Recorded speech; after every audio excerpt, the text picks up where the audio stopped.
안녕하세요, 빅제임스입니다. 오늘은 여러분들이 가지고 계시는 이 짐벌의 락모드 활용법을 가르쳐 드리겠습니다.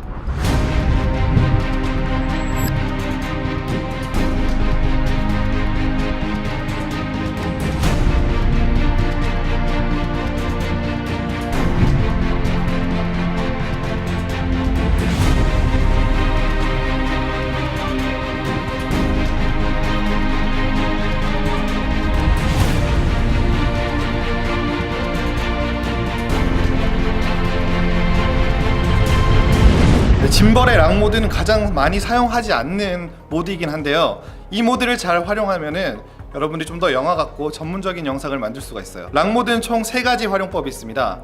첫 번째로 하이퍼 타임랩스, 두 번째로 슬라이더 대용, 그리고 세 번째는 영업 비밀이라서 이번에는 안 가르쳐 드릴 거예요. 자, 먼저 하이퍼 타임랩스를 찍는 방법이에요. 짐벌을 락 모드로 두시고요. 우선 카메라의 세팅을 좀 바꿔줘야 돼요. 하이퍼 타임랩스를 사용하실 때는 최대한 광각을 이용하셔야 됩니다. 그래서 고프로를 활용하실 경우에는 와이드를 써주셔야 되고요. DSLR이나 미러리스 같은 카메라는 광각 렌즈를 활용해 주는 게 좋습니다. 그리고 프레임 수는 24p나 30p 활용하시는 영상에 따라서 세팅해 주시면 되고, 뭐 60p나 120p나 이런 건 거의 쓰실 필요가 없어요. 오히려 나중에 후작업 하실 때 부하가 많이 걸리기 때문에 가급적이면 24p나 30p로 세팅하셔야 됩니다. 카메라 세팅과 짐벌 세팅이 끝났으면은 목표로 하시는 피사체를 정하셔야 되는데요, 하이퍼 타임랩스가 가장 빛을 발하는 방법은 앞으로 쭉 뻗은 길이 있을 때 가장 좋아요. 그래서 제가 찍은 이 영상에서도 보시면 긴 터널이 있는데요, 여기가 가장 하이퍼 타임랩스를 촬영하기 좋습니다. 목표로 하시는 피사체를 정하셨으면 그 피사체를 가급적이면 화면 정중앙에 오도록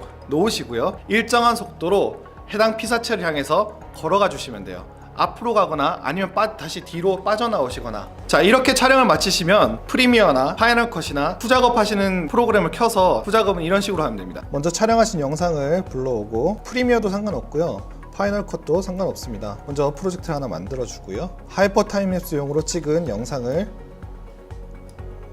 타임라인에 불러옵니다. 그리고 하이퍼 타임랩스가 시작되는 지점부터 그리고 끝나는 지점까지 대충 이렇게까지 나가볼게요. 여기까지 잘라줍니다. 음악은 필요 없으니까 소리는 줄여주시고요. 자, 이렇게 촬영된 영상을 빨리 감기를 해줘야 돼요. 보통 8배에서 8배도 조금 느낌이 느리거든요. 이렇게 보시면. 네, 그래서 보통 저는 한 1200에서 많으면 2000까지 해줬을 때 이제 느낌이 조금 빠르죠. 그래서 저는 이거는 1200 정도로 하겠습니다. 이거는 찍으신 영상을 이제 리뷰하시면서 만드시면서 속도를 조절해 주시면 돼요. 네, 이 정도면 괜찮겠네요.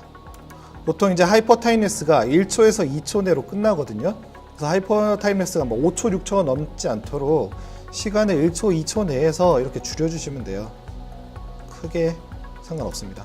저는 1200%로 할게요. 그리고 이렇게 한번 보면은 뭔가 어설프죠.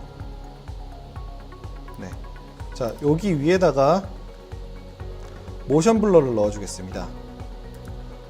모션 블러는 제가 이제 외국인 유튜버가 만든 거를 다운받아서 쓰고 있는데요, 링크를 아래다가 넣어 드릴 테니까 이거 다운받아서 쓰시면 됩니다. 이거 여러 가지 중에서 모더레이트 모션 블러를 넣어 볼게요. 가장 무난하더라고요.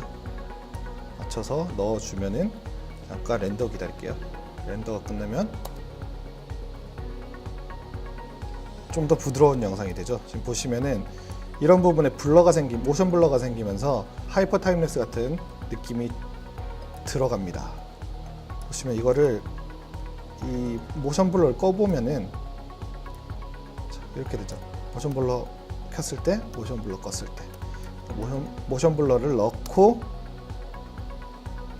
그래서 하이퍼 타임랩스 만드는 법은 쉬워요. 락 모드로 촬영을 하고 재생 속도를 빠르게 감아준 다음에 위에다가 모션 블러 효과만 넣어주면은 어느 정도 하이퍼 타임레스 같습니다. 자, 두 번째로 슬라이더 활용하는 법이에요. 슬라이더도 마찬가지로 락 모드를 활용하는 촬영 방법인데요. 슬라이더는 카메라 세팅이 다릅니다. 우선 카메라 세팅은 최대한 망원을 이용해 줘야 돼요. 그렇다고 너무 막 70mm, 100mm, 200mm 이렇게 망원을 갈 필요 없지만 50mm 정도, 35에서 50mm 정도 되는 렌즈를 사용해 주는 게 좋고요. 더 있으시다면 85mm까지는 괜찮은 것 같아요. 근데 고프로를 사용하시는 분들은 렌즈를 선택할 수가 없으니까 모드를 와이드 대신에 네로우나 리니어 정도로 해주시는 게 좋습니다. 그래야지 좀 더 이 움직임이 확연하게 차이가 나거든요. 와이드로 하시면 아무리 움직이셔도 움직이는 게 거의 티가 안 나요. 자, 그리고 한 가지 더, 프레임 수는 120p 정도로 해주는 게 좋습니다. 왜냐하면 이게 움직이더라도 슬로우를 걸어주는 게 좀 더 슬라이더 효과가 부드럽게 나오거든요. 24p, 30p에서 락 모드로 슬라이더 촬영을 하기보다는 최소 60p, 가급적이면 120p로 촬영을 하시는 게 좋습니다. 자, 그렇게 카메라 세팅이 끝나셨으면 짐벌을 락 모드로 두고요. 촬영하고자 하는 피사체 가까이에 가셔서 좌에서